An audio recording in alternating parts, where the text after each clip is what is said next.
नमस्कार, मैं हूं आपके साथ प्रिया तिवारी और आप देख रहे हैं केकेडी न्यूज। चुनाव प्रचार के अंतिम दिन मुख्यमंत्री योगी आदित्यनाथ शनिवार को यानी कि आज रेहरा में भाजपा प्रत्याशी विधायक महेंद्र सिंह खड़गवंशी के समर्थन में जनसभा को संबोधित करेंगे। हसनपुर विधानसभा क्षेत्र की धरती पर योगी आदित्यनाथ का ये चौथा दौरा है। वर्ष 2017 के विधानसभा चुनाव में योगी आदित्यनाथ पहली बार हसनपुर विधानसभा क्षेत्र में आए थे।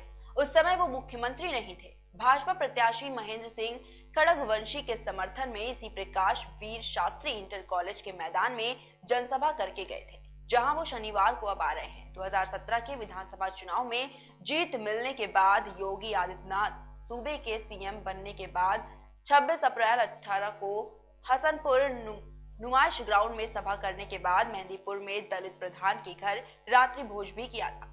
वहीं सैदनगली के सरस्वती विद्या मंदिर में उन्होंने रात्रि प्रवास भी किया था। उधर गत 29 दिसंबर को भाजपा की जन विश्वास यात्रा के दौरान सीएम योगी आदित्यनाथ हसनपुर के सुखदेवी इंटर कॉलेज के मैदान में सभा करके गए थे। वहीं 8 फरवरी को उनका रेहरा में जनसभा का कार्यक्रम था, लेकिन किसी कारणवश वह रेहरा के बजाय अतरासी में हो गया था। वहीं बताया जा रहा है कि विधायक महेंद्र सिंह खड़गवंशी के अनुरोध पर योगी 1.5 माह में दूसरी बार उनकी विधानसभा में चुनावी जनसभा करने आ रहे हैं।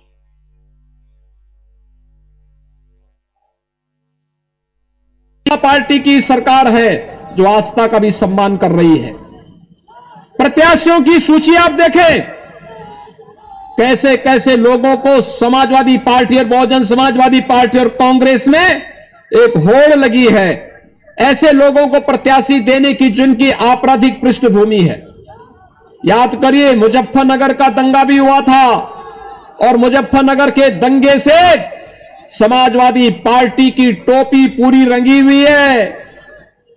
उन निर्दोष किसानों का, उन निर्दोष जाट युवकों का, गौरव और सचिन नाम के निर्दोष नौजवानों के खून से रंगे हुए समाजवादी पार्टी के हाथ, एक तरफ मुजफ्फरनगर के दंगों से इनके हाथ रंगे हुए हैं और दूसरी तरफ राम भक्तों पर गोली चलाने का भी पाप इनके ऊपर लगा हुआ है। इन लोगों को जब अवसर मिला, इन्होंने प्रदेश को दंगों की आंख में झोंकने का कार्य किया, प्रदेश के विकास की योजनाओं पर बंदर बांट करने का कार्य किया। प्रदेश के विकास को इन लोगों ने पूरी तरह से प्रदेश को बर्बाद करने के लिए कोई भी ऐसा जो भी षड्यंत्र हो सकता था, उस षड्यंत्र के हिस्सेदार सपा और बसपा अपने अपने समय में रही है। और इसलिए भाइयों बहनों, आज हम सब आपके बीच में आए हैं। भारतीय जनता पार्टी की डबल इंजन की सरकार है। प्रधानमंत्री मोदी जी के नेतृत्व में आज पूरा देश विकास की एक नई ऊंचाइयों की ओर तेजी के साथ बढ़ रहा है। भारत दुनिया के अंदर एक महाताकत के बनकर के उभर रहा है। हर गरीब को, हर किसान को, हर नौजवान को और महिला को आज सम्मान मिल रहा है। और आप देख सकते हैं, हर गरीब को शासन की योजना के साथ जोड़ने के लिए प्रधानमंत्री किसान सम्मान योजना किसानों के लिए हो, गरीबों को उनकी उपज का दाम देने का हो, फूड प्रोसेसिंग सेंटर के रूप में आलू प्रोसेसिंग के लिए अलग अलग यूनिट लगाने की कार्रवाई हो।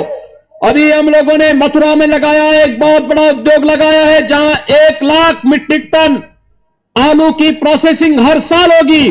किसान को अच्छा दाम मिलेगा और किसान खुशहाल होगा। प्रदेश के 2,54,00,000 किसान भाइयों बहनों प्रधानमंत्री किसान सम्मान निधि का लाभ प्राप्त कर रहे हैं। प्रदेश के अंदर किसानों की कर्ज माफी का कार्य भारतीय जनता पार्टी की डबल इंजन की सरकार ने किया था। और यही नहीं, प्रदेश के नौजवानों के लिए 5 लाख नौजवानों को सरकारी नौकरी देने की कार्रवाई रही हो, या फिर 1,61,00,000 नौजवानों को रोजगार की सुविधा, यह केवल डबल इंजन की भारतीय जनता पार्टी की सरकार के ही द्वारा किया गया। पिछली सरकारें तो नौकरी निकलती थी, चाचा भतीजा और महाभारत के सारे रिश्ते उन नौजवानों के परिवारों से वसूली के लिए निकल पड़ते थे। प्रदेश के अंदर नौकरी के नाम पर लूट खसोट होती थी, ट्रांसफर पोस्टिंग के नाम पर केवल पैसा वसूला जाता था और तमाम प्रकार के माफियाओं को प्रश्रय देकर के अराजकता पैदा करवाने की पूरी छूट दी जाती थी। भाइयों बहनों, आज हम सब आपके बीच आए हैं आपसे कहने के लिए, भारतीय जनता पार्टी राष्ट्रवाद, सुशासन और विकास के मुद्दे पर इस चुनावी समर में आपके सामने है। कोरोना के कारण हम बड़ी बड़ी रैली नहीं कर पा रहे हैं, चुनाव आयोग ने रोक लगाई है, उस सब के बावजूद आपका उत्साह भारतीय जनता पार्टी के समर्थन में जो दिख रहा है, मैं विश्वास के साथ कह सकता हूं, जो अपराधी और माफिया सपा बसपा का प्रत्याशी बनकर के जनता को धमकाने का कार्य कर रहे हैं, वे लोग याद कर ले 10 मार्च की तिथि, जब परिणाम आएंगे, भारतीय जनता पार्टी प्रचंड बहुमत के साथ सरकार बनाएगी, तो फिर माफियाओं के खिलाफ कार्रवाई का अभियान और बुलडोजर चलने का अभियान फिर प्रारंभ हो जाएगा, फिर चलेगा। और उसी विश्वास के साथ मैं आपके बीच में आया हूं। ये फतेहपुर विधानसभा सीट से हम लोगों ने अपना योग्य प्रत्याशी, आपने योग्य विधायक दिया था चौधरी उदय भान जी के नाम पर, प्रदेश सरकार ने उन्हें मंत्री बना करके यहां की सेवा और प्रदेश की सेवा के लिए लगाया था। चौधरी उदय भान सिंह जी हमारे बहुत अच्छे विधायक के रूप में उन्होंने काम किया। और आज भाइयों बहनों, हमने यहां पर चौधरी बाबूलाल को एक बार फिर से प्रत्याशी के रूप में आपके बीच में उतारा है। चौधरी बाबूलाल एक युवा है और आपकी तरह युवा बनकर के कार्य करना चाहते हैं, उनके अंदर जज्बा है। चौधरी बाबूलाल जब काम करेंगे तो भाइयों बहनों, पेयजल की समस्या का भी समाधान होगा।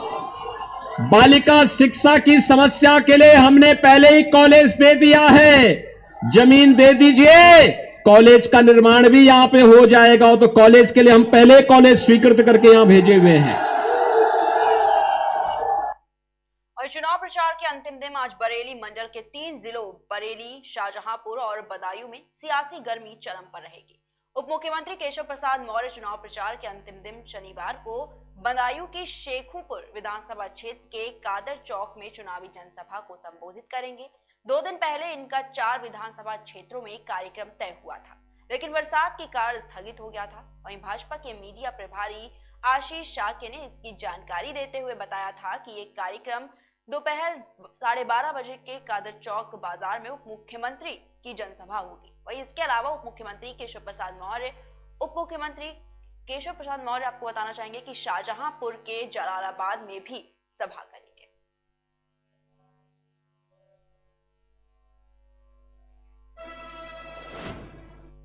और चुनाव प्रचार समाप्त होने से एक दिन पहले भाजपा के वरिष्ठ नेताओं ने 3 सीटों पर मोहर बनाया।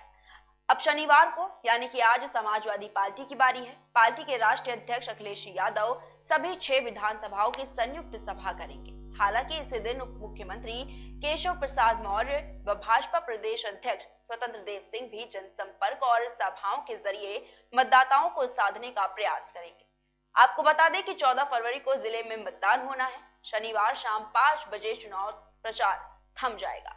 ऐसे में सभी राजनीतिक दलों ने अपनी ताकत झोंक दी है। शुक्रवार को मुख्यमंत्री योगी आदित्यनाथ ने ददरौल व पुवाया विधानसभाओं में सभाएं की, तो वहीं गृह मंत्री अमित शाह ने लिलहर में सभा कर माहौल बनाया है। शनिवार को भाजपा प्रदेश अध्यक्ष स्वतंत्र देव सिंह शहर विधानसभा में जनसंपर्क भी करेंगे व पुवैया विधानसभा के खुटार में प्रबुद्ध मतदाता संवाद भी करेंगे।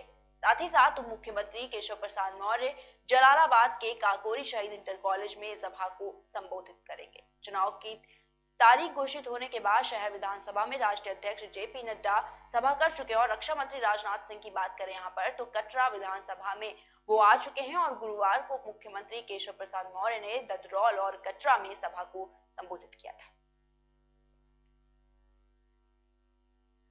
आज उत्तर प्रदेश की जनता नकारात्मक राजनीति को खत्म करना चाहती है। निगेटिव पॉलिटिक्स अब पसंद नहीं है। लोग विकास, खुशहाली, तरक्की, आगे बढ़ना चाहते हैं। भविष्य देख रहे हैं। किसान अपना भविष्य देख रहा है, नौजवान अपना भविष्य देख रहा है।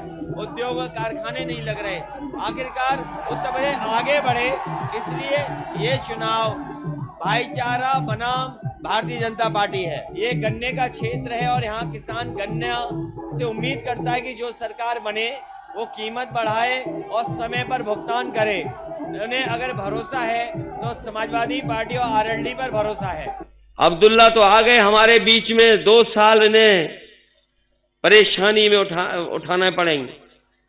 बताओ, 2 साल इन्हें झूठे मुकदमों में रहना पड़ गया। मोहम्मद आजम खान साहब, उनके बिना हमारा चुनाव ये चल रहा है। वो होते तो चुनाव दूसरे तरीके से होता। झूठे मुकदमों में जेल चले गए। मैं बस इतना कहना चाहता हूं, झूठे मुकदमों की उम्र नहीं होती कुछ।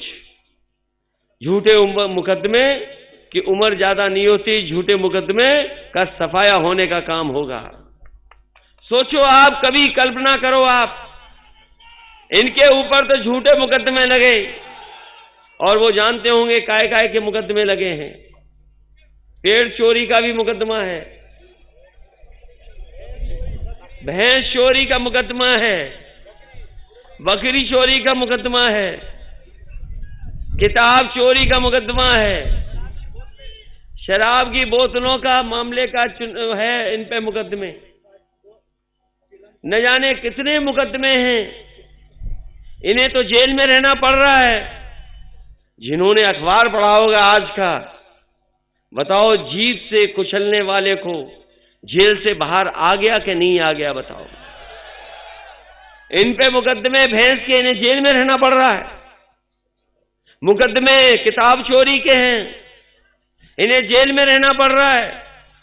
और जिनको हमने आपने टीवी पर देखा, आज भी वीडियो है कि जीत सर किसानों को कुचल दिया, वो बताओ जेल से बाहर हैं।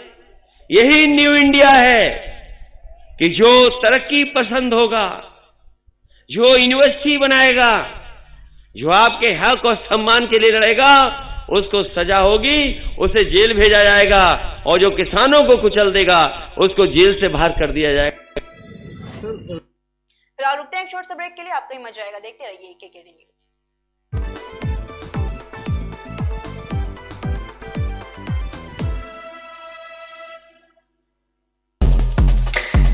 Feel the power of engine.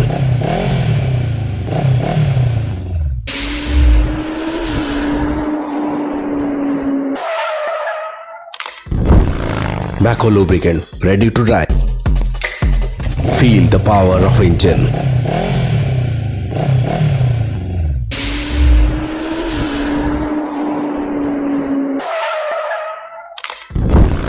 Bako lubricant, ready to drive. Feel the power of engine.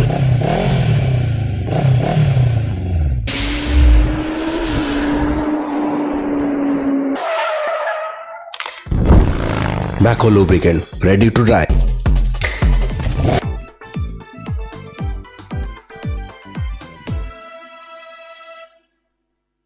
नमस्कार, मैं हूं आपके साथ प्रिया तिवारी और आप देख रहे हैं केकेडी न्यूज। शुरुआत करेंगे रिपोर्टर्स रिपोर्ट की।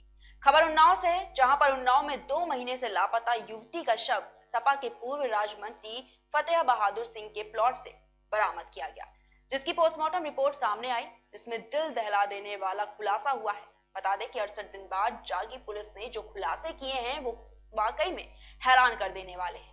पुलिस के मुताबिक पोस्टमार्टम रिपोर्ट में ये सामने आया है कि युवती की हत्या गला दबा कर की गई। गला इतनी जोर से दबाया गया कि उसके गले की हड्डी तक टूट गई। इतना ही नहीं, युवती के सिर पर डंडे से भी वार किया गया। इस मामले में एसपी ने इंस्पेक्टर कोतवाली को सस्पेंड कर दिया है। बता दें कि पोस्टमार्टम होने के बाद युवती का शव घर वालों को सौंप दिया गया है, जिसका अंतिम संस्कार आज किया जाएगा। वहीं आगे की कार्रवाई अभी जारी है। सर, शुरुआती जांच में अब किस तरह से कार्रवाई की जा रही है? क्या पूरा मामला अब तक जो निकल करके आया है वो ये है कि एक युवती वो पिछले दिसंबर से 8 दिसंबर को गायब हो गई थी, जिसकी गुमशुदगी थाना कोतवाली में तत्काल लिख दी गई थी। लेकिन 24 घंटा बीत जाने के बाद भी उसमें जो FIR में पंजीकृत होना था, बदल जाना चाहिए था, वो नहीं हुआ था। उसमें हमने कार्रवाई करके जो प्रभारी निरीक्षक कोतवाली हैं उनको SP महोदय द्वारा सस्पेंड कर दिया गया है। विवेचनात्मक कार्रवाई चल रही है। एक अभियुक्त और इसमें गिरफ्तार किया गया है, सूरज जिसका नाम है। राघव सिंह पहले ही गिरफ्तार करके जेल भेजा जा चुका है और पोस्टमार्टम आज करा दिया गया है। जो आप सबके आशीर्वाद। अगली खबर अमरोहा से है। यहाँ उप मुख्यमंत्री केशव प्रसाद मौर्य सभा को संबोधित करने के लिए प्रकाश वीर शास्त्री इंटर कॉलेज रहरा पहुंचे, जिनके स्वागत के लिए लोगों की भीड़ उमड़ पड़ी। आपको बता दें कि उप मुख्यमंत्री केशव प्रसाद मौर्य ने सभा को संबोधित करते हुए कहा कि 2022 में फिर से भाजपा की सरकार बनेगी। साथ ही आवारा पशु, किसान, पौरारा घाट पर पुल निर्माण आदि के हित की बात भी कही। जो आप सबके आशीर्वाद से 2017 में यहाँ से विजयी होकर के गए थे और जिन्हें आपको 14 तारीख को मैंने अब से कुछ घंटे के बाद फिर अपना आशीर्वाद देकर के उत्तर प्रदेश की विधानसभा में भेजना है, ऐसे महेंद्र सिंह खड़गवंशी जी के समर्थन में मैं आप सभी का आशीर्वाद यहाँ पर मांगने के लिए आया हूँ। भारतीय जनता पार्टी के बूथ से लेकर के चाहे जिस स्तर का दायित्व निर्वाह करने वाले मेरे कार्यकर्ता मित्रों, यहाँ उपस्थित भारी संख्या में मेरे पिता समान बड़े बुजुर्गों, मेरी माताओं बहनों, मैं यहीं से आप सबके चरण छू करके आप सबका आशीर्वाद भारतीय जनता पार्टी के लिए मांगता हूं। मोदी जी ने कहा जो भी भ्रष्टाचार किया उसको हम छोड़ेंगे नहीं। सही कर रहे हैं मोदी जी, गलत कर रहे हैं? बताओ तो जोर बताओ। अब जब ये सही काम कर रहे हैं तो इनको दर्द हो रहा है। यहाँ बैठे हुए हमारे सभी जो भी यहाँ पर भाई बहन बैठे हुए, जो गरीब है, मजदूर है, किसान है, माननीय नरेंद्र मोदी जी प्रधानमंत्री किसान सम्मान निधि 2-2 की 3 किस्त साल में भेजते, मिलती है कि नहीं मिलती? बताओ जोर से बताओ, मिलती है कि नहीं मिलती है? सपा बसपा कांग्रेस की सरकार होती थी तो याद करिएगा, भूल मत जाइए, मैं याद क्यों दिला रहा हूं। उनके जमाने में कहते थे हम 100 रुपया अगर कोई योजना बना करके किसी के लिए भेजते हैं तो उसमें से जिसके लिए भेजते हैं उसके पास केवल 15 रुपया पहुंचता है। याद है? तमाम पुराने यहाँ पे पत्रकार भी होंगे, बड़े बुजुर्ग कहते थे कि नहीं, देश की संसद में कहते थे। लेकिन मेरे मोदी जी अगर 2000 की किस्त भेजते हैं तो क्या 1 रुपया भी कम आपके खाते में पहुंचता है क्या? जोर से बोलिए। अगर 1 भी पैसा कम नहीं पहुंचता। हमने अभी तक 2 लाख करोड़ रुपया हमारे प्रधानमंत्री जी ने अकेले प्रधानमंत्री किसान सम्मान निधि के रूप में मेरे देश के प्रदेश के किसानों को देने का काम किया। और मैं आप सब लोगों को यह बताना चाहता हूं, अगर ये बेईमानों की सरकार होती, भ्रष्टाचारियों की सरकार होती, वो आपको 30,000 करोड़ रुपया देता और 1,70,000 करोड़ रुपया ये बेईमान खा गए होते। इन बेईमानों से बचा करके जो हम आपको दे पा रहे हैं वो देते रहने की ताकत अगर आपके पास है, ये लोकतंत्र है।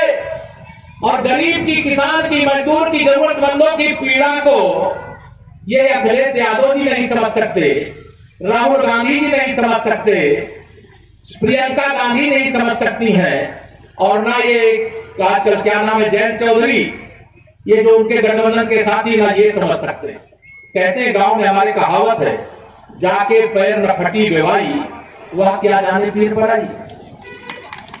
जिसने दुख नहीं सहा है, दर्द नहीं सहा है, गरीबी में क्या समस्या होती उसको नहीं देखा है, वो क्या किसी गरीब आदमी के लिए प्रधानमंत्री आवास पक्का मकान बना के दे सकता है क्या? गरीब के घर में शौचालय बनवा सकता है क्या? उसके घर में अगर बिजली लगाने का पैसा नहीं था तो मोदी जी के आने के पहले, योगी जी के आने के पहले उसके घर में पहले भी बिजली लग सकती थी, लेकिन कभी लगी थी क्या? अब कोई गरीब से गरीब आदमी भी है तो सरकार के खर्चे कोई बेईमानों से वसूल करके हम बिजली भी लगवा रहे हैं, पक्का मकान भी बनवा रहे हैं, शौचालय भी बनवा रहे हैं और रसोई गैस का माताओं बहनों को निःशुल्क सिलेंडर भी देने का काम कर रहे हैं। कोई गरीब आदमी बीमार हो जाए तो 5 लाख रुपया तक के इलाज की सुविधा मोदी जी ने उपलब्ध कराने का काम किया। अभी आप विधायक जिससे पानी के लिए कई लोग कहते हैं हैंडपंप लगाओ, लेकिन मोदी जी गरीब कदम लगाते, उन्होंने जल जीवन मिशन योजना शुरू की। हमने कहा था 2017 से और 22 तक तो टेलर देखा है, 2022 से 27 तक जो असली फिल्म देखने वाले हैं, उत्तर प्रदेश ही नहीं देश के हर घर तक, वो गरीब हो, अमीर हो, अगड़ा वर्ग हो, पिछड़ा वर्ग हो, अनुसूचित जाति का हो, हर घर तक नल से पीने का जल पहुंचा देने का हमारा कार्यक्रम बना है, योजना बनी है, बजट बना है। अभी इसमें बहुत सारे किसान होंगे जो नलकूप लगाए होंगे, सिंचाई वाला नलकूप लगाए, कोई नहीं लगाए, बताओ। 10 मार्च को दूसरी पारी शुरू होने के बाद अभी नलकूप चलाते तो बिल देना पड़ता है, बिजली का देना पड़ता है ना। दूसरी पारी शुरू होते ही नलकूप में जो सिंचाई का बिल आपको देना पड़ता है, आपको देना नहीं पड़ेगा, बेईमानों से वसूल करके सरकार उस भुगतान को करने का काम करेगी। हमें सुरक्षित उत्तर प्रदेश चाहिए कि हमें असुरक्षित उत्तर प्रदेश चाहिए? हमें गुंडे अपराधियों से मुक्त उत्तर प्रदेश चाहिए, दंगाइयों से मुक्त उत्तर प्रदेश चाहिए कि हमें गुंडों, अपराधियों, माफियाओं से युक्त उत्तर प्रदेश चाहिए? और जिस समाजवादी पार्टी गठबंधन की सीधे रिश्तेदारी जेल में बंद है तो उनके प्रत्याशी बने हुए हैं, पलायन के अपराधी हैं, जेल में बंद है तो उनके प्रत्याशी हैं। और श्री अखिलेश यादव जी कहते हैं नई सपा है। अरे श्री अखिलेश यादव जी, जब आप वही हो तो नई सपा नहीं हो सकती, ये वही सपा है जिससे जनता खपा थी और आज भी खपा है, आज भी खपा है। इसलिए मैं आप सब लोगों के सामने यहां पर यही निवेदन करने के लिए आया हूं, आप सबकी उपस्थिति देख करके। कितने वोटों से पिछली बार आपने जिताया था? मैन जी को कितने वोटों से जिताया था? 29,000 से। लेकिन इस बार मैं कुछ और कहने के लिए आया हूं, आप पूरा हिसाब लगाइएगा। अगर आपको लगता है कि 2017 से पहले बिजली ज्यादा आती थी, भारतीय जनता पार्टी की सरकार में बिजली आना कम हो गई है, कम हो गई है क्या? जोर से बताइए, हमारी सरकार में ज्यादा आ रही थी, उनकी सरकार में? अगर हमारी सरकार में आ रही थी, ज्यादा आ रही है, तो वोट उनको मिलना चाहिए कि हमको मिलना चाहिए? सपा की सरकार के समय गड्ढा युक्त सड़कें याद है कि भूल गए सब? और आपकी आंखों के सामने 5 साल में सड़कों में सुधार हुआ है कि नहीं हुआ है? जोर से बताइए, हुआ है कि नहीं हुआ है? अगर हमने बिजली अच्छी दी है, हमने सड़क अच्छी दी है, हमने कानून व्यवस्था अच्छी दी है और गरीबों के जीवन में खुशहाली लाने के लिए, माताओं बहनों के सम्मान को बढ़ाते हुए उनकी सुरक्षा करने के लिए अगर हमारी सरकार ने अच्छा काम किया है, तो मैं आप सब लोगों से यह निवेदन करने के लिए आया हूं कि हमारे महेंद्र जी को 29,000 से नहीं, इनको रिकॉर्ड वोटों से विजयी बना करके आपको भेज रहा है, रिकॉर्ड वोटों से। और इतना ही नहीं, मैं नहीं जानता सपा बसपा कांग्रेस वाले कौन प्रत्याशी, लेकिन मैं ये जरूर कह सकता हूं आप सबकी उपस्थिति देख करके कि आप सब जितनी बड़ी संख्या में, जितने उत्साह के साथ यहां एकत्र हैं, सपा बसपा कांग्रेस तीनों की जमानत जब्त कर सकते हैं। जब करोगे जोर से बताओ। तो आप सबको यहां मैं कहना चाहता हूं कि आज से, अभी से यहां प्रत्याशी महेंद्र खड़गवंशी नहीं, केशव प्रसाद मौर्य और आप सब लोग प्रत्याशी। और अगर इतने प्रत्याशी गांव-गांव में, गली-गली में, बूथ-बूथ में घूमेंगे तो कोई भी ईवीएम मशीन क्या, कमल के फूल के अलावा किसी और चुनाव निशान को जगह बचेगी क्या? बताइए, जगह बचेगी क्या? एक बात और याद रखना, अभी हमारे महेंद्र जी कह रहे थे, उससे चुनाव घोषित होने से पहले कहे थे पुल के लिए, अरे वो तो बनेगा ही, उसकी चिंता मत करो। मैं तो यहां आपको बताना चाहता हूं कि 2017 से 2022 में कोई पिक्चर दिखाते हैं ना, फिल्म आजकल लोग टीवी में देखते हैं, पहले पिक्चर हॉल में जाते थे तो उसका थोड़ा सा ऊपर दिखा देते थे ट्रेलर। अभी 2017 से 2022 तक तो आपने ट्रेलर देखा है। 10 मार्च 2022 से आपको असली पिक्चर दिखाने का काम करेंगे, विकास की गंगा बहाने का काम करेंगे। वहीं भाजपा की फायर ब्रांड नेता और मध्य प्रदेश की पूर्व मुख्यमंत्री उमा भारती जालौन पहुंची। जालौन में तीसरे चरण में होने वाले मतदान के लिए उन्होंने जनता से भाजपा को वोट देने की अपील की। इसके साथ ही जालौन के उरई नगर क्षेत्र में उन्होंने भाजपा और भाजपा गठबंधन के प्रत्याशियों के लिए वोट भी मांगे। उमा भारती ने सभा को संबोधित करते हुए कहा कि आम जन का हित भाजपा में सुरक्षित है और इसके अलावा उन्होंने विपक्षी दलों पर भी जमकर निशाना साधा। उमा भारती ने क्या कुछ कहा, आइए सुनते हैं। उसको ठीक से करती हूँ, पूरी तरीका से और लगन से करती हूँ, तो और बेचैन भी हो जाती हूँ उसको पूरा करने के लिए। तो इसलिए मैंने कहा कि अगर मैं सांसद का चुनाव लड़ूंगी, मंत्री बनूंगी, हो सकता है तो फिर मैं गंगा जी से मुक्ति होती जाऊंगी। और मेरी इच्छा है कि गंगा का काम ठीक से हो गया, योजना बन गई, धीरे धीरे लागू हो रही है, परिणाम आ रहे हैं। लेकिन गंगा जी कोई सरकार की बनाई हुई घर नहीं है, गंगा भागीरथ की तपस्या से हुई धारा है और गंगा को साधुओं ने, समाज ने और तपस्वियों ने अखंड और अविरल बनाए रखा है। इसलिए मुख्य जो जिम्मेवारी है गंगा की, वो समाज की ही है कि समाज उसको संभाले। और इसलिए मैं किनारे किनारे चलते हुए समाज को याद दिलाना चाहती हूँ कि गंगा को मेरा मत करो, साफ सुथरा बनाए रखो। इसलिए मुझे पैदल चलना पड़ेगा। लेकिन मुझे मोदी जी और शाह जी ने कहा, मैंने तो 2016 में ही कहा था, जैसे ही गंगा की योजना मंजूरी हुई, इनका अभिमुक्त कर दीजिए। उन्होंने कहा नहीं, भाजपा का बहुत विस्तार हो गया है और ये सब बहुत कार्यकर्ताओं की मेहनत से हुआ है, उनकी तपस्या से हुआ है।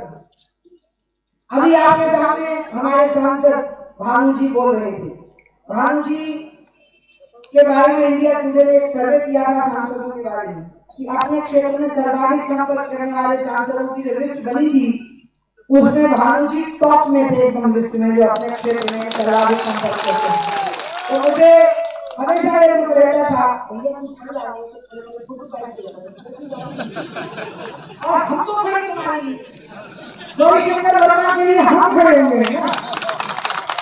और मैं तो आधी हूँ, गौरी का मतलब उतना होता है, आपको पता है कि गौरी वर्मा एक ही होती है, तो मैं तो आधी हूँ, पूरा तो गौरीशंकर है, शंकर भी और गौरी भी है, गौरी भी और शंकर भी हो, कोई चीज ये पति पत्नी थे। वहीं रीवा जिले के जवा थाना क्षेत्र से एक पति के द्वारा उसकी पत्नी की बेरहमी से हत्या किए जाने का मामला सामने आया है। आपको बता दें कि आरोपी पति ने पहले तो महिला के पेट में 2 बार चाकू से हमला किया और उसके बाद में गला घोंटकर उसे मौत के घाट उतार दिया। हत्या के बाद जुर्म से बचने के लिए आरोपी ने ससुर को फोन पर बताया कि बाथरूम में गिरकर उनकी बेटी की मौत हो गई है। वही सूचना मिलते ही महिला के परिजन जब घटना स्थल पर पहुंचे तो उन्होंने हत्या की आशंका जाहिर की और घटना की सूचना पुलिस को दे दी। वहीं मौके पर पहुंची पुलिस ने आरोपी पति को अपनी हिरासत में ले लिया है और साथ ही साथ पूछताछ भी जारी है। ये पति पत्नी थे और ये कोल समाज के थे, दोनों साथ में रह रहे थे। शादी को भी लगभग 1 साल हुआ था। पिता ने थाने पे आके शिकायत की कि मेरे दामाद का रात्रि 3 बजे के आसपास फ़ोन आया था और उसने फ़ोन करके ये बताया कि आपकी लड़की जो थी रात्रि में 3 बजे के आसपास उठी, बाथरूम गई थी, वो गिर गई है और गिर के उसकी मौत हो गई। तो फिर लड़की के मृतका के पिता, माता और उसका भाई वहाँ पहुँचे थे घटनास्थल पर। देखा उन्होंने, शंका लगी तो उन्होंने थाने पे आके शिकायत की। थाने में से फिर प्राथमिक रूप से जांच की गई। जांच में थोड़ा सा जो घटना थी वो संदेहास्पद लग रही थी। उस मृतका को चाकू के 2 निशान थे, पर चाकू से उसकी मौत हो सकती थी, इतनी गहरी चोटें नहीं थी। और फिर उसका पीएम कराने के लिए डॉक्टरों की टीम से आग्रह कर लिया गया है। पीएम की कार्रवाई होना शेष है। एसडीपी साहब मौके पर पहुंच गए हैं और क्योंकि मृतका नवविवाहिता थी तो जांच एसडीपी साहब के द्वारा की जाएगी। और जिस तरह की बात आई है, पुलिस ने अभी उसके पति से पूछताछ की है, उसको प्राथमिक रूप से जांच में ले लिया गया है और इसके बाद ये शंका लग रही है प्राथमिक रूप से कि संभवतः ये हत्या का प्रकरण है। उसी हिसाब से पुलिस आगे की कार्रवाई करेगी। सर, जानकारी मिली कि गला दबा के हत्या की गई है। इसके बाद अभी जो मैं प्राथमिक जांच बता रहा हूँ ना आपको कि उसके शरीर पे चाकू के निशान है, लेकिन वो चाकू के जो निशान है वो जानलेवा नहीं है और उसकी मौत फिर किस कारण से हुई है इस बारे में डॉक्टर की। वहीं रीवा से इस वक्त की बड़ी खबर सामने आ रही है, जहां पर रीवा पुलिस ने एक दंपति से हुई 2.5 करोड़ की ठगी करने वाले आरोपी को गिरफ्तार कर लिया है। ठगी करने वाले आरोपी सोनभद्र, तक्षशिला कैंट दिल्ली, सुल्तानपुर दिल्ली और सुल्तानपुर के रहने वाले हैं। आपको बता दें कि पीड़ित शहर के चर्चित चिकित्सक डॉक्टर दीपक अग्रवाल की बहन है। वहीं अहमिया थाने की पुलिस गिरफ्तार किए गए आरोपियों से लगातार पूछताछ कर रही है।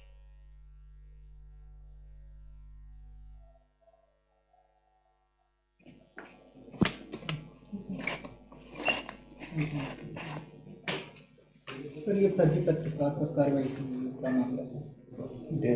नहीं, एक हमारे यहाँ सीमा अग्रवाल नाम की महिला के द्वारा शिकायत की गई थी कि उनके भाई और पति से और उनके द्वारा किसी व्यक्ति के द्वारा 2.5 करोड़ रुपए की ठगी की गई है। उनके पति को और उनके भाई को छत्तीसगढ़ में कुछ केस रजिस्टर्ड है उनसे बचाने के और उसमें मदद कराने के नाम पर से।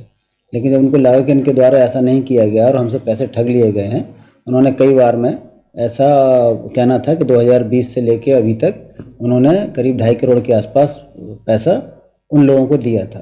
उसमें 4 आरोपियों के विरुद्ध शिकायत की थी। पुलिस के द्वारा 2 तारीख को, अभी 2 फरवरी को प्रकरण कायम करके अमैया पुलिस को एक टीम बनाकर 3 स्थानों पर भेजा गया था और उसमें से 2 आरोपियों को उनके द्वारा गिरफ्तार किया गया। साथ ही जो एक उसमें आरोपी हैं जिनका नाम है अजय विक्रम, उनके पास से उनके अकाउंट में, एक अकाउंट में 11 लाख रुपए, एक अकाउंट में 8 लाख रुपए मिले थे। उनको पुलिस ने फ्रीज करा दिया है। साथ ही उनके पास एक होंडा कार थी जो नई उन्होंने कैश पेमेंट पे खरीदी थी, वो कार भी पुलिस ने जब्त की है। इस तरह से करीब 35 लाख के आसपास की जब्ती पुलिस के द्वारा की गई है। शेष राशि के बारे में पुलिस अभी शेष 2 आरोपी हैं, एक संदीप नाम से और एक आर्या नाम से है, उनकी तलाश कर रही है। इसमें उस महिला से जो ठगी की गई थी उसमें पुलिस के द्वारा जो प्रकरण पंजीबद्ध किया गया था उसमें कार्रवाइयाँ हुई हैं। अभी विवेचना जारी है। आरोपियों के विरुद्ध वैधानिक कार्रवाई की जा रही है। आरोपी कहाँ पकड़े गए? एक सुल्तानपुर से पकड़े गए हैं, यूपी से पकड़े गए हैं। सर, ये कौन लोग हैं और क्या काम लोग करते हैं? अब इस बारे में जो जानकारी लगी है, जो मामला निकल के आया, इसमें से एक व्यक्ति थे जो केवल संपर्क हुआ। ये महिला का कहना था कि उनका संपर्क हुआ, जो यूपी के ओबरा से रहने वाले थे, फरीद नाम से, उनसे संपर्क हुआ। उन्होंने जाके अजय से मिलवाया। फिर अजय ने बताया कि ऐसा करके आपको खर्च करना पड़ेगा। उसी आधार पर इनके द्वारा उसको पेमेंट किया गया। पेमेंट करने के बाद एक संदीप नाम का व्यक्ति भी आया जो लखनऊ में रहता है। एक और आर्या नाम का व्यक्ति, वो भी वहीं का रहने वाला है, यूपी का ही। ये सारे लोग यूपी से बिलोंग करते थे और इनके द्वारा उस महिला को बरगला कर उनसे पैसे ऐंठे गए हैं। इस कारण से पुलिस ने कार्रवाई की है। अभी एक जानकारी लग रही है, जैसा कि आप लोग कह रहे हैं, कि उसमें से जो अजय नाम के व्यक्ति हैं आरोपी, वो उनका कुछ कार्ड मिला है। आईवीएफ में